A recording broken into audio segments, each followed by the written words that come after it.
नमस्ते मित्रों, कथानिधि चैनल पर आपका बहुत बहुत स्वागत है।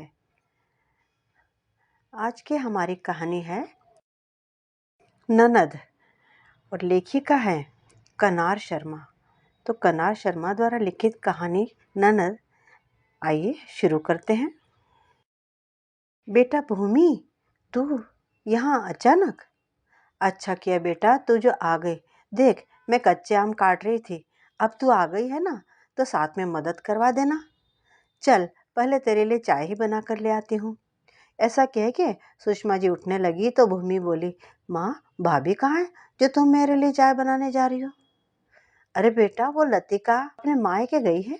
उसकी माँ बीमार है, इसलिए मैंने उससे कहा था कि जाकर मिल के आ। माँ, तुम्हारा दिमाग खराब है जो अपनी बहू को बार बार मायके भेज देती हो। पिछली बार भी तुमने उसकी बहन को देखने वाले आ रहे थे, तब भेज दिया था। उससे पहले उसके पापा को खांसी हो गई थी, तब तुमने उसे पापा से मिलने भेज दिया था। उससे पहले भाभी मायके की याद में रो रही थी, तो तुमने उसे भेज दिया था। तुम ना माँ एक नंबर की भोली हो। ऐसे शादी के 6 महीने के अंदर ही तुमने इतनी छूट दे दी है उसे कि अगले 6 महीने बाद तो वो तुमसे पूछना भी जरूरी नहीं समझेगी और उठकर कभी भी अपने मायके की तरफ दौड़ लगा देगी। लेकिन बेटा सुन, अब उसका मायका इसी शहर में, और उसे भी तो अपने माँ बाप भाई बहनों की याद आती होगी। मैंने सोचा थोड़ा मिलकर आ जाया करती है तो उसका मन अच्छा रहता है। उसका ससुराल है तो दिल लगा रहेगा, वरना हमेशा दुखी रहेगी। माँ, अब तुम्हारे घर में बहू आ गई है, तुम्हें उसे संभालना सीखना होगा। तुम यह क्यों नहीं समझती? अगर वह ऐसे ही मायके के चक्कर काटती रही तो घर में यहाँ सारे काम तुम ही को करने होंगे। अब देखो, पिछली बार मैं आई थी तब तुम रसोई घर साफ कर रही थी। उसके पहले एक बार जब आई थी तब तुम पापड़ बना रही थी अकेले बैठकर। इस बार आई हूँ तब अचार बनाने की तैयारी कर रही हो। बहू रहती है घर में, उसी समय तुम क्यों नहीं कर लेती? अगर सारे बड़े बड़े काम तुम बहू आने के बाद आज भी अकेले ही करती रहती हो तो अपनी बहू को कुछ सिखाओगी भी नहीं, तो कल वह तो मुंह चला देगी, मुझे कुछ नहीं आता, और ऐसा कह के सारे काम आपसे ही करवाती रहेगी। फिर जब तुम्हारे हाथों पाँव में जान नहीं रहेगी ना, तब भी घिसट घिसट के काम करती रहना पड़ेगा, और जिस दिन तुम उसके काम की नहीं रहोगी तो वो घर से निकाल देगी। तब मत कहना कि भूमि, तूने मुझे समय रहते चेताया क्यों नहीं था। सुषमा जी की एक बेटी है और एक बेटा है। बड़ी भूमि की शादी इसी शहर में हुई। शादी को 4 साल हो गए और माँ बेटी की जोड़ी आज भी पहले जैसी है। उसका अपने मायके में वर्चस्व शुरू से बना रहा है। बड़ी होने के कारण सुषमा जी का झुकाव हमेशा अपनी बेटी की तरफ रहा। भूमि जो कहती, माँ और भाई सुरेश आंख बंद करके मान लेते, जिसका फायदा हमेशा भूमि ने उठाया। भाई सुरेश की शादी भी भूमि के बताए रिश्ते से ही हुई थी। भूमि चाहती थी कि घर में कम पढ़ी लिखी और घरेलू लड़की आए ताकि उसका मायके में अपना दबदबा बना रहे, हमेशा की जैसे। अगर तेज तर्राक लड़की आती उसकी भाभी बन के तो वह उसकी थोड़े ना चलने देती। वो भूमि को हर सही गलत बात का जवाब पलट कर दे सकती थी। इसी डर ने भूमि ने लतिका नाम की सीधी सादी लड़की को अपने भाई सुरेश के लिए चुनने के लिए मजबूर किया। शाम को लतिका घर आई और भूमि को देखकर बोली, अरे दीदी, आप कब आई? मुझे पता होता तो मैं आज जाती नहीं। चलिए, मैं आपके लिए आपकी पसंद के दम आलू बनाती हूँ। रहने दे लतिका, बंद कर ये नाटक।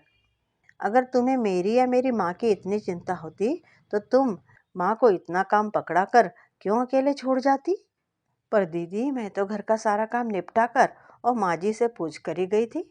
आप ही सोचिए कि मैं उनकी इजाज़त के बिना थोड़े ही अपने मायके जा सकती थी, और मुझे नहीं पता था कि माँ जी आज ही अचार का काम शुरू कर देंगी। हाँ, तो कच्चा आम आए 2 दिन हो गए। अगर आज अचार डालना शुरू नहीं किया होता तो इतने महंगे कच्चे आम खराब ना हो जाते। यह तो तुमको खुद को सोचना चाहिए था। मगर नहीं, तुम्हारे दिमाग में तो मायका ही दौड़ता रहता है। तुम्हें अपनी सास की और घर की चिंता क्यों होने लगी?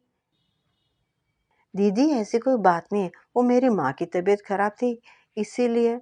कुछ आगे बोलती उससे पहले ननद भूमि चिल्लाने लगी, अब तुम्हारी शादी हो गई है, मायका और माँ के मोह से जितना दूर रहोगी उतना ही तुम्हारे लिए और हमारे लिए भी अच्छा होगा। शादी के बाद मायके की सुध लेने से लड़की अपना ससुराल बिगाड़ बैठती है, साथ ही उसके मायके में भी इज्जत कम हो जाती है। लतिका एक गरीब परिवार से थी। पहले ही वह भूमि और उसके परिवार की एहसानमंद थी। इतने अच्छे घर में उसका रिश्ता हुआ, लेकिन घर में ननद भूमि का वर्चस्व था। उसकी हर बात को सर आंखों पर रखा जाता था, इसीलिए उसकी कही बात से डरकर वह चुपचाप सर झुकाकर एक कोने में खड़ी थी। धीरे धीरे घर के हालात खराब होने लगे। सुषमा जी, जो अपनी बहू को इतने लाड़ चाव से रखती थी, अचानक बदलने लगी। वह बात बात पर लतिका को ताने देने लगी और अब ना तो उन्हें उसका बनाया खाना ही पसंद आता था और ना ही दूसरे कोई काम अच्छे लगते। अगर लतिका पूछकर अपनी सास से खाना बनाती, तब भी वे कहती, कभी नमक कम रह गया तो कभी मिर्च ज्यादा डाल दी। तुम्हें खाना बनाने का बिल्कुल भी शौर नहीं है।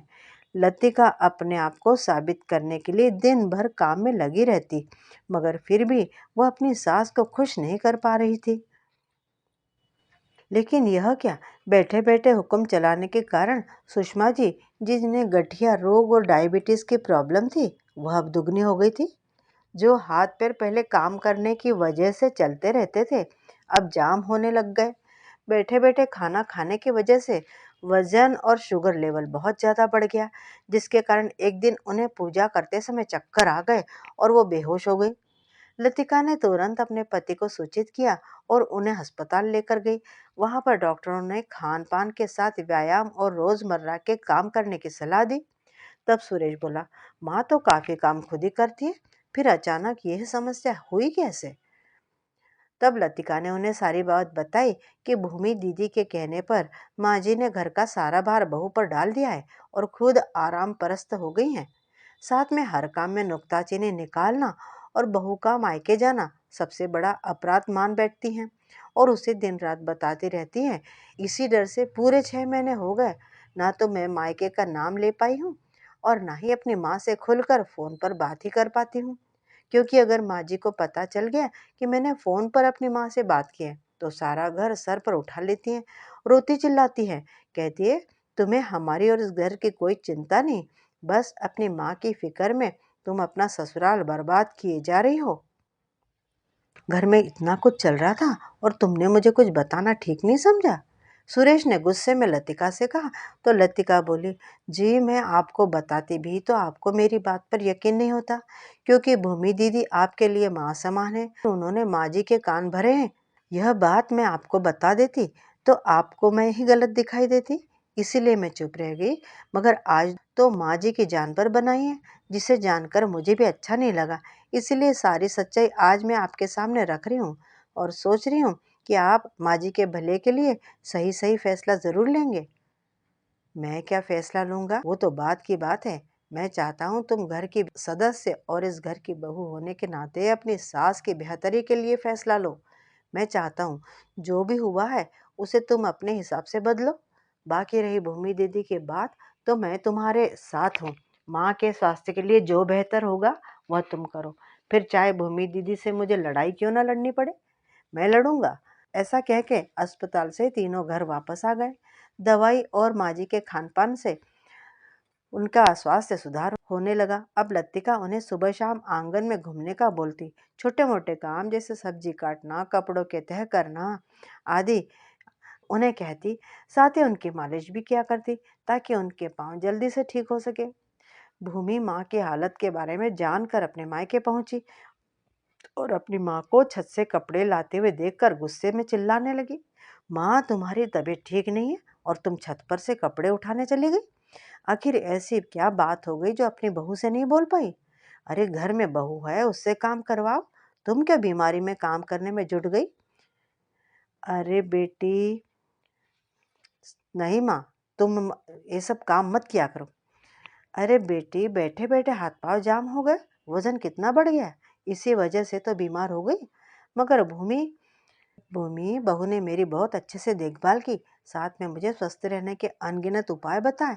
अब तो मैं फिर से भली चंगी हो गई हूँ। रही बात इन कपड़ों की, इसके बहाने मेरी एक्सरसाइज भी तो हो जाती है।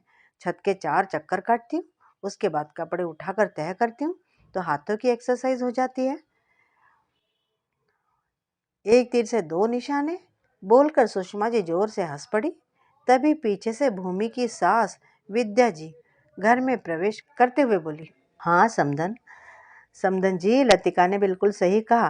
घर के काम करते रहने से हाथ पांव चलते रहते और ये बीमारियां तो हमारे आसपास भी नहीं फटकती हैं। अब मुझे ही देख लीजिए, भूमि को घर और बाहर कितने काम होते। महीने में 20 दिन पति अमन के पास चली जाती है। घर का सारा काम मैं ही संभालती हूँ। अब जब तक कर सकती हूँ अपनी पूरी कोशिश करती ही रहूंगी। जब नहीं होगा तो बहू का सहारा ले लूंगी। और भूमि हमेशा मुझे काम करने को कहती है। अब लगता है कि वह बिल्कुल सही कहती है और सही करती है। इसी तरह मैं भी खुद भूमि को बोलती हूँ, महीने में एक बार अपने मायके के चक्कर जरूर काट लिया कर। अब हमारे जमाने की बात तो रही नहीं, जो सास है बहू को घर से निकलने नहीं देती थी। मायके के दर्शन तो 3-4 साल बाद ही हुआ करते थे बहन जी, वह भी 2-3 दिन के लिए। जमाना बदल गया है। जब बहू को हमने बेटी मान लिया है तो उसे आज़ादी देने में क्या हर्ज है। इसीलिए मैं भूमि को कभी मायके जाने के लिए टोकती नहीं हूँ, रोकती भी नहीं हूँ, ताकि वह अपनी माँ से मिल सके, अपने मायके के प्यार से वंचित ना रह सके। भूमि की सास की बात सुनकर बहू लतिका को आज मौका मिल ही गया अपनी ननद की हरकतों के बारे में सबको बताने का। तो वह बोलने लगी, मगर आंटी जी, जो बेटी मायके के चक्कर ज्यादा काटती है वो ससुराल में ठीक से ध्यान नहीं दे पाती और अपने मायके से सम्मान भी खो बैठती है। माफ कीजिएगा, ऐसा मैं नहीं, भूमि दीदी ही हमेशा बोलती रहती है। तभी तो उन्होंने मेरे मायके जाने पर एतराज जताया और माँ जी को बहू के आने के बाद घर में रसोई में कोई काम न करने की सलाह दे डाली। माँ जी भी तो उनकी बातों में आकर घर के किसी काम में हाथ नहीं लगाया करती थी और सारा समय टीवी के आगे बैठने लग गई थी। इसी वजह से बीमारियां और उनका वजन दोनों तेजी से बढ़ गए थे। आज भी माँ जी छत से कपड़े बटोर कर लाई तो भूमि दीदी मुझे कितना डांट रही थी। अब आप ही बताइए, बेटी को मायके आना चाहिए? ऐसी सलाह से अपनी ही माँ का नुकसान करना चाहिए? सास बहू के रिश्ते में खटास पैदा करना चाहिए? यह सुनकर शर्मिंदा होते हुए भूमि बोली, भाभी, आपने मेरी आंखें खोल दी। अब मुझे अपनी गलती का एहसास हो गया है। जब मैं खुद मायके बेरोक टोक आ सकती हूँ, फिर मैं आपको मायके जाने से कैसे रोक सकती हूँ? दूसरा, मैंने माँ को उल्टी सीधी सलाह देकर उनकी ही सेहत बिगाड़ दी थी। क्या हो गया अगर वह आपके साथ काम में हाथ बंटवा रही थी? शायद मैं आप दोनों सास बहू का प्रेम देखकर ही जल उठी थी। सोचा कहीं माँ मुझसे लाड़ करना ना छोड़ दे। यही सोचकर मैंने आपको परेशान करने की तरह तरह से उपाय किए और आप दोनों में फूट डालने की भी कोशिश की, जिसका असर तो माँ की सेहत पर ही पड़ गया। मगर अब मुझे समझ में आ गया है, माँ अपनी बहू को बेटी मानकर कुछ गलत नहीं कर रही थी और आप भी मेरी माँ को अपनी माँ मानकर उनका ध्यान रख रही हैं, रखती आ रही है। अगर आप कभी अपने मायके जाकर अपने माता पिता का ध्यान रखती हैं तो उसमें भी कोई गलत बात नहीं। मुझे माफ़ कर दीजिए। आइंदा इस तरीके की हरकत मेरी तरफ से कभी नहीं होगी। ऐसा कहते हुए भूमि ने अपने दोनों हाथ जोड़ लिए, जिसे देखकर लतिका ने तुरंत ही अपनी ननद भूमि को गले लगा लिया।